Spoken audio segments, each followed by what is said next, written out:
കേരളത്തിലെ B J പിക്ക് വേണ്ടി വിറക് കീറാനും വെള്ളം കോരാനും നടക്കുന്ന നേതാക്കന്മാരുടെ അവസ്ഥ എത്ര പരിതാപകരമാണ്. തല്ലുകൊള്ളാൻ ചെണ്ടയും പണം വാങ്ങിക്കാൻ മാരാരും എന്ന് പറയുന്നത് പോലെ കൊടി പിടിക്കാനും തോരണം കെട്ടാനും വെയിൽ കൊള്ളാനെല്ലാം ഉള്ളത് പാവപ്പെട്ട കുറേ നേതാക്കന്മാർ. അവർക്കിവിടെ എന്തെങ്കിലുമൊക്കെ പാർട്ടിയുടെ സ്ഥാനമാനങ്ങൾ കൊടുക്കും. എന്നാൽ പ്രധാനപ്പെട്ട പദവികൾ വന്നാൽ ആരാണ്? ഒന്നുകിൽ RSSകാർ, അല്ലെങ്കിൽ മറ്റ് രാഷ്ട്രീയ പാർട്ടിയിൽ നിന്ന് ഇതിലേക്ക് മറുകണ്ഠം ചാടി വന്നവർ.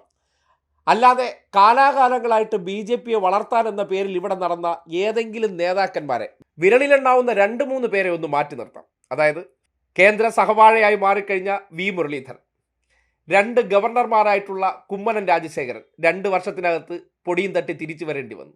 ശ്രീധരൻ പിള്ള, മുതിർന്ന നേതാവ് ഒ രാജഗോപാൽ. ഈ 4 പേരെ അങ്ങ് മാറ്റി നിർത്തിയാൽ 4 പേര് ചേർന്നതല്ലല്ലോ ബി ജെ പി.